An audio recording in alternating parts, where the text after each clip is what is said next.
My main goal is number one, so me and my team decided that was the best place for me to go work out. But definitely happy that Utah picked me and can't wait to get there and go work. I think it's a great fit. Darryn Peterson, it is. Question of the morning. Sound off now. What do you have to say? Jazz fans have a lot to say. Over 100 comments overnight, PK. That is a boatload.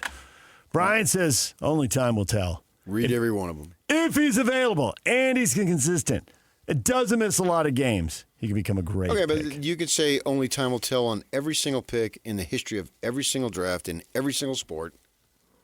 And really, every baby that's ever born. Just head over to the hospital. Yeah. Stand in the maternity wing. Or in the case of my father, his house. Time will tell. My father was not born in a hospital. So, yeah. How's that any different, Brian? Brandon says Peterson was headed to bounce until he had creatine-related issues. He's the best player in the draft, and the Jazz got exactly what they needed. This is going to be a really good draft class. That seems to be a pretty oft-repeated take right there. The Jazz got the number one player in the draft. Oh, I don't know if that's true. I mean, they got the number two player, but did they get the best player? That remains to be seen. But it doesn't matter what the other players are doing. It matters what Darryn Peterson does. Does he come here and be really good? And that's all that matters right now. I mean, and really, it's impossible to predict at the highest level. And so you're going on projection, obviously, which the draft has become. And it always was that, but now so more than ever, and has been this way for a number of years with the one-and-doners and before that, the high schoolers. And some of those high schoolers turned out to be awesome, and others it took a bit, and others were busts. Right? So you basically have all three levels. You have superstar, good player, bust. It's roughly the three categories. When you're drafting this high, you're drafting 25th or something, it's a different set of standards. But when you're drafting this high, that's basically the three levels that are possible. And certainly I would think minimally he would be the middle one, good player. But you want more at number two if that number two that year has that capability and that anticipation. Sometimes the drafts really don't have that. This year we anticipate that it does. I think we've got minimum here, decent player and potential superstar. Yes, I don't have any problem saying that. Knowing that is a projection. And it's not going to be decided at least minimally 2 years. It may have to go longer. And I can't speak any more than that because yesterday, unbeknownst to the producer, what's Christian's last name? Esparza. Yeah, he's now Ratfink. I'm getting ready to be on, and he says to Jake Scott, who's hosting, they were waiting for, I think, Austin Ainge or something, or Darryn Peterson was going to call. And then Jake says, okay, we'll have PK with us. And Christian, be careful because he's really windy. And he doesn't know that I got the headphones on. The kid who I've got more years experience in the business than he has on planet Earth. Yes. Yeah. Cross him off my list. So I'm not going to say any more. Apparently I'm windy. Tony predicts that with the NBA spacing, Peterson's going to be a top 10 player within 5 years. So not your 2 year. Okay, 5 years is a good length of time, right. I think, to make a pretty good assessment. If he's a top 10 player at 24 years old, just sign up for that right now. Whatever bumps you've got to endure along the way, awesome. Probably not a whole lot. You wouldn't think because he's got to get right. You got to be top 20, top 30, top 40 along the way as you get better. Right. This is the best case scenario for the Jazz. After 4 years of unwatchable basketball, they should be a playoff team, barring injuries. Like to think so, Tony. I can co-sign that. Can't guarantee any of it, but you can root for it, expect it, hope for it. Top 10 player in 5 years. That is what you want out of a draft that's this loaded, and you get to pick two. I think the playoffs are going to happen. I'm going to go French here. Fait accompli. So instead of thinking playoffs is the goal, think top 6. More likely to have a winnable series. The way I look at it, if we're going to get to the team perspective, because they got tons of gazillion talent on this team. Nice. I don't think there's any question about that. And to me, right now, best case, 3. And then drop down from there. Yeah. Worst case would be play in, don't make the playoff. But right now, I think that 3rd spot in the West we're speaking of is open for the grabs. If everything goes right, that's the best case scenario. Because there's not a dominant 3rd team, I don't think. Now, we have to wait because free agency will be upon us in trades and whatnot. And so the rosters may change, right? Yeah. They will change. There's just no doubt about it. They may change in a significant way. They could. Let's see if someone... So let's get to September 1st and see where we're at. But right now, I think that 3rd spot is available for the taking, along with some other teams. It's not like they're a slam dunk by any stretch. But there's the possibility there. The talent is there. I don't see how you can deny that the talent is not there. Does it come together the way you want it? Well, we'll see what happens here. Can't make any bold predictions that this is, oh my gosh, they're going to be in the 2nd round. And we'll see who they get to play. Is it going to be OKC or San Antonio? It's possible. It's a realistic, arguable process, possibility. We've talked 50 wins, and Minnesota with 49 was 6th last year. And to your point about 3rd, Denver won 54 games, and they were 3rd last year. So there's very little separating 3, 4, 5, 6. So get yourself in that mix, and then where do you land in that pile of teams? Yeah.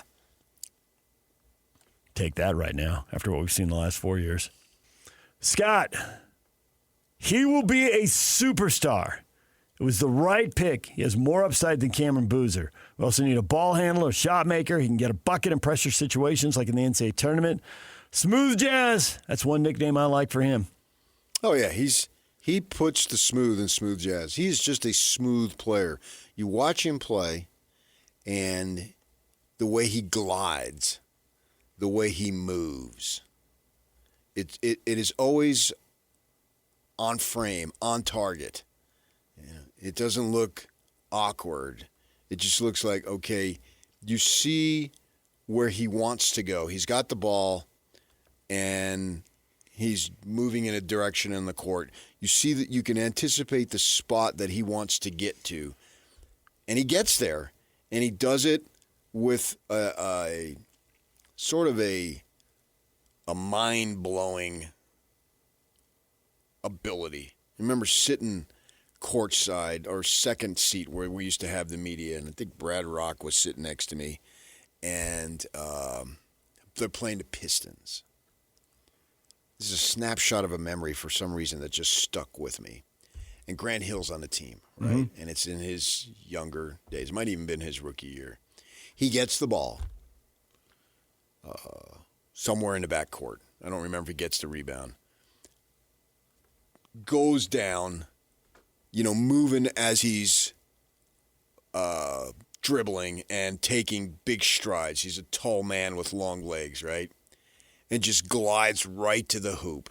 Not some big fancy dunk over some people, but just the way he moved in traffic as the defense is in transition and so forth. We've all seen those types of plays. And the way he just sort of glided down the court. I remember looking at Brad thinking, whoa. Smooth, effortless, like butter. Yeah, it was so neat to see. And that's what I see in Peterson. You're going to expect more from Grant Hill because he ended up getting hurt and missed a bunch of seasons, blah, blah, blah. That was a tragedy for him in his career because that derailed it clearly. But the talent, just the smoothness that a long, lean athlete in the NBA, and we can all picture that in our minds. Even my favorite player, Magic Johnson, he wasn't as smooth on the fast break, the Showtime, which was awesome. The crowd would go to his feet and then timeout and blast I Love L.A. We've all seen that. I was in the Forum a million times for that. But even that wasn't as smooth looking as Darryn Peterson is as he moves. His ability to move so smoothly is just incredible. Plus, he's got a great shot. So what's not to love? Yeah, Caleb. It was a no-brainer. Caleb, the thing about controversial players is that they hardly work out. Examples, Caleb. Well, what is a controversial player? Because are we talking about injury? Are we talking about character? What are we talking about here? Steve points out Ace Bailey was controversial. He's doing pretty well. But And was also, Ace Bailey's character questioned? It was. I wouldn't say it was character. It was leadership above him. It was the young man. Was he a bad dude? Did he have any character issues? Did he have any trail along the way attitudinally? That's more where we go. It'd be more attitude. Didn't want to be here. Trying to negotiate his way to Washington. Well, but that's business. But I know. But that's controversy. It's like you said. No, I don't think it is. Controversy comes in a lot of flavors. I don't. It's controversy in a small manner that cannot be overcome, and it was. And they're always going to say that. We are in Utah. We're a long way from anybody. And that's part of the reason why we like being in Utah, right? But the fact is, once the individual gets here, no matter if he's a foreigner, no matter if he's inner city, no matter if he's rural, no matter if he's white or black, whatever, they get here, and that seems to go away. Let's list all the guys who've lobbied to get out of here. There's 3 or 4 All-Stars who, for one reason or another, wanted out. And where was Darryn Williams last night? He's standing next to the Jazz Brass, guy who used to work on our radio station. Yeah. Started at the bottom, has worked his way all the way to the top. There was Chris Barney. Yeah. And Chris was one of our associate general manager, Chris Barney. 6 sales guys before he's a sales manager, before they moved him over into ticketing, and then just, I don't even know how many promotions since then. And when he was a snot-nosed kid, DJ says, keep your eye on this guy. He's going places. What a call. And one conversation with Darryn Williams will solve that. Son, here's my story. And you notice where I am right now when it's all said and done. So that is no big deal. So, yeah, but if you haven't been here or had any experience in it, if I got sent to Maine, I've never been to Maine, one of the states I haven't been. Do I want to go to Maine? No. But if I went there and hung out there, met the people there, lived there, I'll probably think, Maine's a cool place. Probably find something you like. Yeah. And he did go to Lawrence, Kansas, which is not a suburb of New York City. Well, that is actually the one thing about him playing at 3 different high schools and then the year of college is he's gone to really different places. I mean, he came from Lawrence. He was in Napa for a while. Okay, that's got nothing in common with Lawrence. Napa, okay. Not really a basketball hotbed. No, but the wine is outstanding. I've had many different flavors. Yeah, Manischewitz is my favorite. Manischewitz. Just to pick a Jersey cliche. I happen to be a wine aficionado. Okay. Me and Joe Montana. Oh,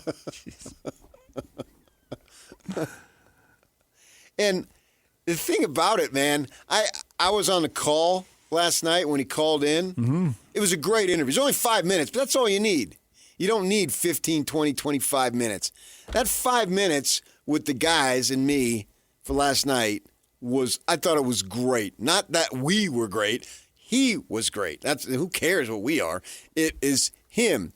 And I asked him 2 questions. Dude, you weren't pick number 1. What kind of motivation is it going to provide? And Yak will give us the answer in 3, 2, 1. Now I'm with the Jazz, and I'm super excited to get there. And it'll definitely keep a chip on my shoulder throughout my whole career. And I'll take it out on everybody, not just that guy in particular. I love that answer. And then I asked him. That was such a you answer. That was just so on brand. I could feel, through the radio, I could just feel the glow. And I'm going to probably take heat for it. But why? Because he's got a chip on his shoulder. That's what everybody should want to have. It's I know, but he takes a shot at DeBonsa. And I'll take it out on everybody, not just that guy in particular. You take it. I never asked about DeBonsa. Yeah. I just said you draft second. I thought that was a good answer, too, because it's an awesome answer. The assumption is, okay, the guy's number one. You're going to play him twice a year. He's in the other conference. Right. You're not going to see him in the playoffs and meet in the finals, so that's a massive long shot. The fact that it'll drive him every day. For the first 8 years before AJ comes. The fact that it'll drive him every night in a league where everyone talks about you got to find your motivation, the dog days, the games just keep coming, and he's going to have this constant source of energy and motivation. What a great answer. Who doesn't want to hear that? I agree with you. Obviously, man, I wanted to high-five him across the I knew you did. telephones. I thought it's a great answer. He's highly motivated. There's no casual. He knows that if he sits and misses, 26 games or whatever, it's going to be like, well, yeah, that's why he couldn't go number one.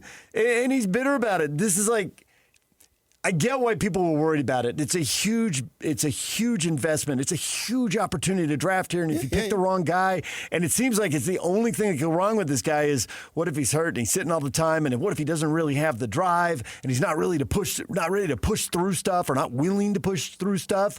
And all of a sudden he comes out and literally in the first 5 minutes that he's talking on to the local media here, he's like, yeah, I got a chip on my shoulder. And not just about that guy. Well, good, because I want to have a chip on his shoulder when they play San Antonio, when they play Oklahoma City, and when they play whoever in the West. You know, ideally, I think they are in that 3, 4, 5, 6 range as a 50-win team.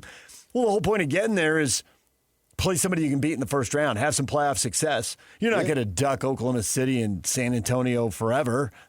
Matter of fact, you see about getting them then the following year. In terms of beating them. In terms of beating. But you could see him in the second round. There'll be plenty of time to play those guys. Right. And this guy's going to have a chip on his shoulder every night. No people watching, he went number 2.